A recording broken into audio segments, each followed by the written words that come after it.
Assalamu alaikum wa rahmatullahi wa barakatuh. Today's lecture will be under the title of Dental Biomaterials Imaging and Testing Part 1 and will be presented to you by Assistant Prof. Dr. Al-Shamma. Introduction. With the naked eye, it is practically impossible to detect structural failures within restorative materials and tooth tissue until these have become quite gross. The human eyes have some limit and are able to resolve two points that are 0.2 millimeter apart from each other. And this distance is called the resolution power of the human eye. However, by the addition of lens or group of lenses called the aided eye, the human eye is enabled for high resolution and can resolve the two dots that are closer than 0.1 to 0.2 millimeter from each other. Anything below 0.1 or to 0.2 millimeter requires some sort of magnification. Therefore, to overcome these limitations of human eyesight, the microscope was developed and used as an efficient magnifying tool. In general, two types of microscopes are available: optical microscope, which is also called the light microscope, and electron microscope. The magnification of modern optical microscopes reached to the range between 400 to 1000 times the original size, which is very low compared to the scanning electron microscope having magnification reached to 300,000 and even to 1 million in some modern models. If we come to the optical microscope, this type of microscope was the one that was used initially. It uses visible light and use lens to obtain the required information. The information obtained can be limited to the magnitude of 0.2 micrometer. The use of specialized techniques such as scanning confocal microscopy and verticospatially modulated illumination produces increased magnification and resolution. The use of shorter wavelength of light such as ultraviolet light, infrared and fluorescence, phase contrast and digital microscopes has widened the applications of the optical microscopes. Since the major interest of the present researchers is at atomic or nanoscale, the optical microscopes have major limitations in the depth of the field and magnification. Optical microscopy may be a useful tool for examining general tooth anatomy and the basic features such as the course and the size of the root canal, the position and shape of the root apex, and the position of tooth tissues, enamel, dentin, and cementum. This method was also employed by Watson and Wilmot 1992 to analyze the influence of modern bonding agent on dentin smear layer thickness, tubular orientation, and immediate stress application on the dentin bonding agent. The types of the optical microscope: the first type is the stereo-microscope or the dissecting microscope. It uses a magnification in the range of 5x to 100x, typically 5 to 50, and it allows easy observation of the 3D objects at low magnification. The working principle of this type depends on two light paths traveling through the objectives and the ocular lenses. Each light path provides a different angle, usually between 10 to 12 degrees of viewing in each of our eye. Our brain processes these two very similar but with slightly different angles images into a three-dimensional vision. There are many differences between the stereo microscope and the compound optical microscope. As you see in this table, the stereo microscope has two separate objective lengths while the compound has one. The stereo has two separate optical paths while the compound microscope has a single. Stereo microscope, the imaging by light reflected from the object, while in the compound the light transmitted through the object. In the stereo microscope, the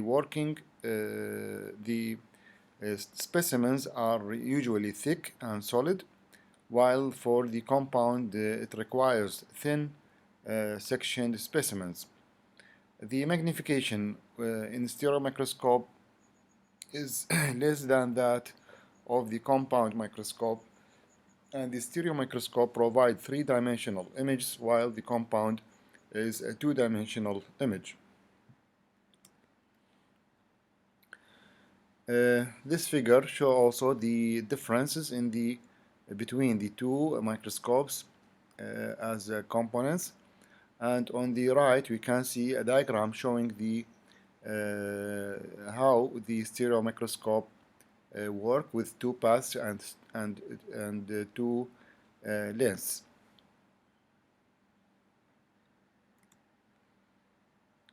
This microscopic photos also show the comparison between the compound and the stereo microscope. As we see, the stereo microscope provides three-dimensional photos. In dentistry, this type of microscope is useful for detecting and analyzing the fracture patterns of dental materials. As we see here, these photos show the fractures and the fracture pattern of the endocrine restoration. So we can see the points of the crack, initial crack, and then propagation of this crack ending with the failure or fracture of the crown. Also in these photos we can see on the left the photos made by the stereo microscope in comparison to the right side, which is a scanning electron microscope for the same sample.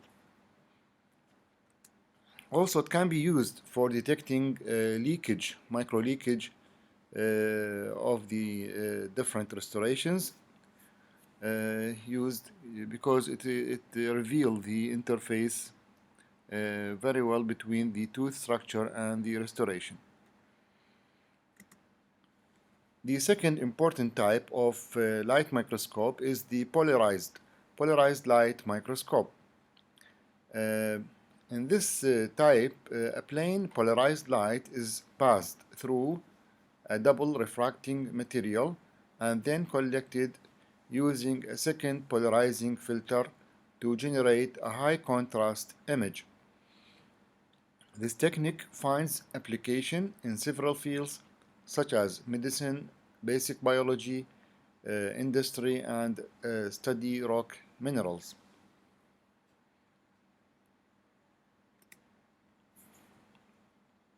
It has a magnification range of 4 to 100 x, and it uses a different light transmission characteristics of the materials, such as the crystalline structure to produce an image. Materials that can be examined under polarized microscope include minerals, ceramics, polymers, urea, and funguses. It is also used to study the property of collagen and amyloid. Polarized light microscopy is used to visualize several birefringent or double refractive structures in the body, including teeth, striated bone, muscle tissue, neurons, spindles, and actomyosin fibers. These structures can be visualized with great contrast by adding a dye. However, as these are living structures, this step causes cell death. Thus, this technique offers a non-invasive method of high contrast imaging for these tissues and cells. Polarized light microscopy does not require any contrast agent or dye and can be performed in a non-invasive manner and generate high contrast images. So it can be used for optical diagnosis and characterization of early dental caries and for evaluation of their remineralization by various remineralizing agents. So it can be used in these studies when we want to study the initial progression or initial caries and also the effect of remineralizing material. Another type of optical microscope is the confocal microscope. The expression confocal derives from the use of an aperture in conjugate focal plane of an objective lens in both the illuminating and imaging pathways of the microscope. The area surrounding the aperture rejects stray light returning from the areas that are not in the focal plane of the lens. The basic key to the confocal approach is the use of spatial filtering techniques to eliminate out-of-focus light or glare in specimens whose thickness exceed the immediate plane of focus. The two main types of the confocal microscopes are the laser scanning microscope and the tandem scanning microscopes. The former is ideal for immunofluorescence microscopy, and the latter is used for high-speed reflection imaging. David Scott, 1952, used a confocal optical microscope to examine tooth structure, including dentin enamel thickness, cementum size, and canal morphology. Such studies commonly employ dyes, including fluorescent ones. This method has also been used to determine the force of adhesion of systems binding composite materials to tooth tissues and to evaluate the lipid composition of the organic matrix in mature enamel. Another application example includes analysis of dentin structure and orientation, as well as the processes occurring at the dentin adhesive interface. This photo can show the study done by Al-Shamma et al. 2018. They examined the effect of the endoactivator on sealer penetration within the dentinal tubules using this type of microscope. The TSM Confocal Microscope. In this type, imaging of the fracture events within the materials can be undertaken using video rate confocal microscopy. This microscope has been employed extensively for imaging of the bare tooth cutting interactions and also for imaging the cutting by air abrasion. And more recently, pilot studies have begun to examine the effect of lasers such as erbium YAG laser on tooth tissue using the video confocal imaging technique. We can see from these photos or pictures how we can take many pictures with time. So we can see the difference or the what happens second by second.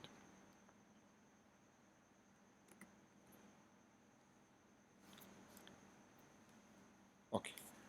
The second type of microscope, as we said, is the electron microscope. Electron microscope is a type of microscope that uses electrons to illuminate a specimen and create an enlarged image. It can magnify specimens up to 2 million times. The greater resolution and magnification of the electron microscope are due to the wavelength of an electron. It is the de Broglie wavelength, being much smaller than that of a light photon, electromagnetic radiation.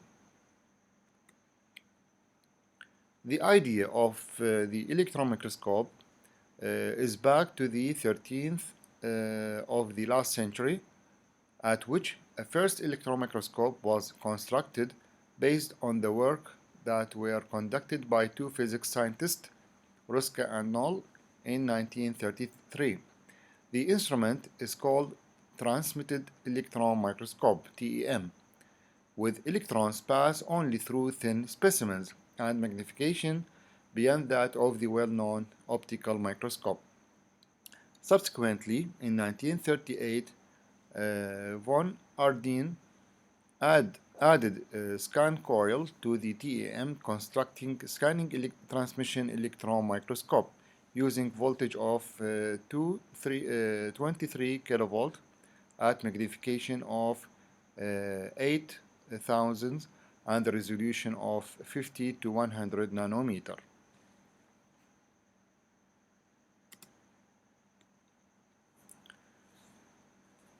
The SEM is one of the most useful instruments. The scanning electron microscope is one of the most useful instruments available for the examination and analysis of the microstructural features of solid objects.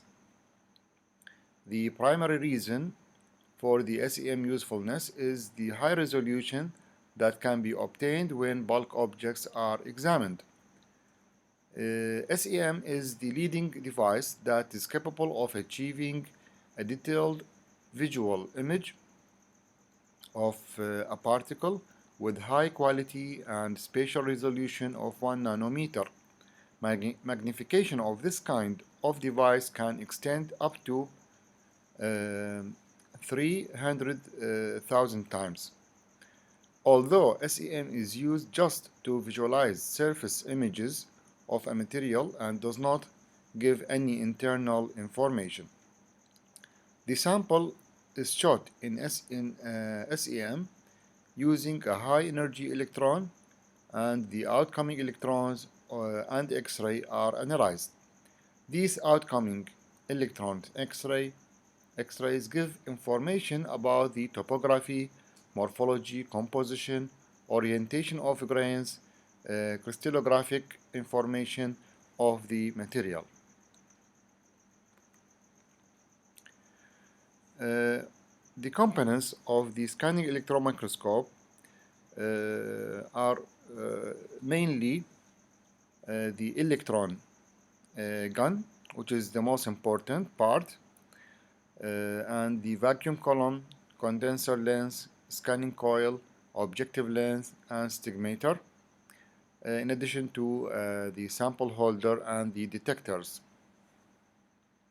As shown in this diagram, in the top there is an electron gun, and then there is the column which is in vacuum and it has many coils to direct the beam and towards the specimen, which are occurs in a scanning mode to the specimen, and then there are detectors to detect the reflected electrons. The signals are collected by the electron detectors, which are then manipulated by the computer to form the required image. According to the detected signal, whether secondary electrons, backscattered electrons, or X-ray, different information about the sample could be observed. Sample preparation for the SEM differs according to the type of the sample, but however, in general, it may include the following stages: fixation and dehydration, critical point drying, coating with gold, palladium using spatter coater, and image processing, which is software within the software of the microscope. The specimen chamber of the SEM is large and offer much more space for the specimen. In routine SEM, the specimen can be at least 10 cm in diameter and 2 cm thick, since it does not have to be permeable to electrons. That means in such specimens is bulk enough and can be used for dental use. The operating environment of standard scanning electron microscope dictate that special preparation techniques are used. Typically, a biological specimen is chemically fixed, dehydrated through an acetone or ethanol series, and then dried at the critical point, which is a method used to minimize specimen distortion due to the drying tension. So we have to remove all water, solvents, or other materials that could vaporize while in the vacuum. For dry samples, this process is not necessary. Non-metallic samples such as plants, ceramics should be coated with electrically conductive materials. These samples are mounted on a stub of metal with adhesive and then coated with 40 to 60 nanometer of metal, such as the gold palladium, and observed in the microscope. Then the image processing and data is analyzed. Over the past years, SEM has been developed and equipped with several electron emitters, detectors, and systems to increase the microscope reliability and overcome some of its disadvantages. They have been frequently equipped with an energy dispersive X-ray spectroscopy, EDX, or sometimes called EDS, analysis systems to perform the elemental analysis of certain materials. The electron emitter of the microscope, which is the electron gun, has also passed through several improvements. For example, the field emission scanning electron microscope has been developed. This is by replacing the original electron gun made by tungsten by replacing it with a field emission. And in this case, a cold gun is produced, and in this way, there is no danger of heating the specimen. The invention of environmental SEM enables many natural samples such as polymers, food, drugs, and biological and forensic materials to be studied at ambient conditions and without any pretreatment. Thus, the need for pretreating the samples to obtain a solid, dry, and electrically conductive materials became no longer a requirement. Furthermore, Hitachi was able to substitute the traditional backscattered and secondary electron detectors by producing a new detector, environmental secondary electron detector, which is able to detect ions in addition to electrons and provide better surface information. There are many differences between the scanning electron microscope and the transmission electron microscope. The SEM detects scattered electrons emitted from the surface of the sample while the TEM detects transmitted electrons. SEM provides information about surface morphology, composition of the materials, while TEM gives details about the internal composition of the materials. Both of them needs electrically conductive materials to be tested. Non-conductive materials should be coated with a conductive layer of metal or carbon. The accelerated voltage range from 10 to 40 kV for the SEM, while for TEM it is more than 100 kV. For SEM, it is required to use a very easy preparation technique, while in the TEM it needs skills to prepare a very thin sample. SEM is a better tool for surface characterization as compared to TEM, which is better for internal structure analysis. The resolution is much higher in TEM compared to SEM, and the TEM is used for high magnification compared to SEM.